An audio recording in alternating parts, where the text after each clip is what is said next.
Hi, I'm Judy Warnke. I'm one of 12 trustees with the Fulton County Historical Society. One of my responsibilities is this cabin that sits on the Fulton County Fairgrounds. This cabin didn't always sit in this location. It originally sat where today we would say it was County Road 16-3 between MN and N, just south of Inlet. In 1837, Heman Canfield bought 240 acres for $300 in Chesterfield Township, Lucas County. Fulton County was not yet established. The land he bought was considered canal land because the government was selling the land to support the building of the Miami and Erie Canal along Maumee River. Heman came out here from New York, cleared about 10 acres of the land, and used the logs to build this cabin. He went back to New York, married his fiancée, and they moved in the next spring. They stayed here many years, and then they sold it to John Butler and his wife. Now, John came to the area when he was about 11 as an indentured servant. One of his jobs were to carry the mail by pony. You might say Fulton County's Pony Express rider. His wife was the daughter of Chesterfield Clements, who was where they got the name for the township. She was very instrumental in the temperance movement and an excellent shot. You might even say she was our Annie Oakley of Fulton County. Soon after they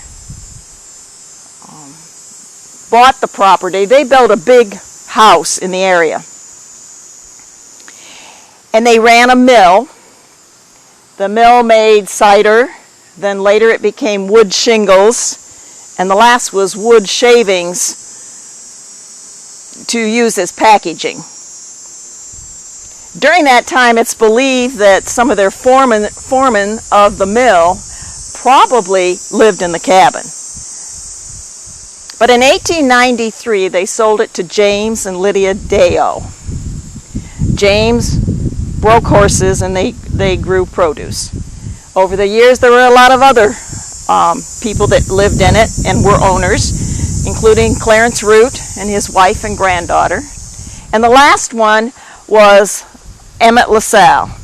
Emmett lived here until 1976. In 1981, the cabin was donated to the Historical Society, and they began making plans to move it.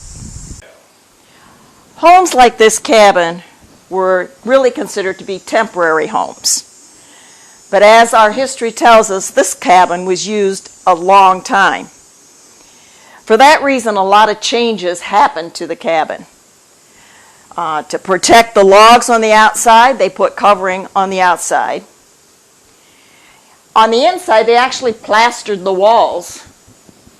There was a stairway that went up in this direction, up into the top floor.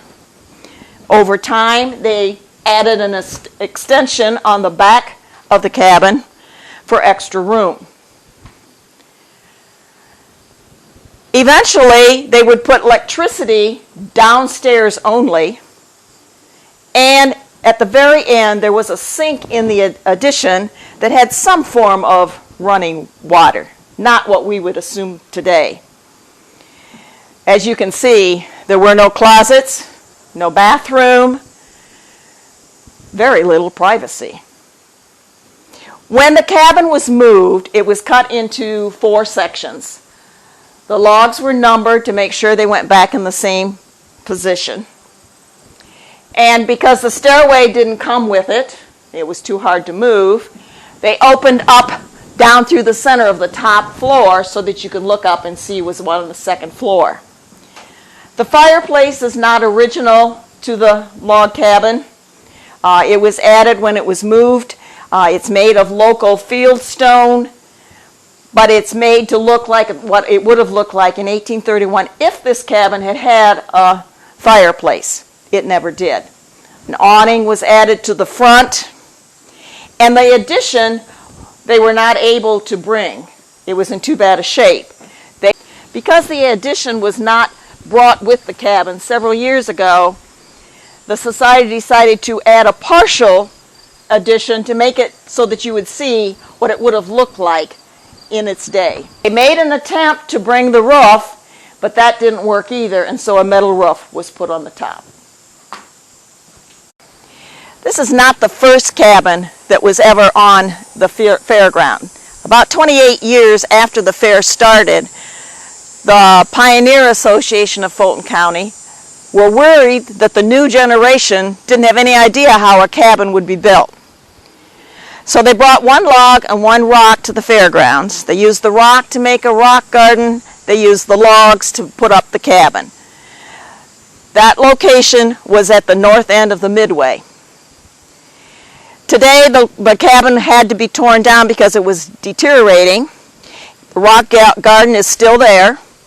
And the newspapers of the time complained that the link between past and present was gone. Well, when this cabin was moved into this location, the link was reestablished. This cabin is open every day of the fair.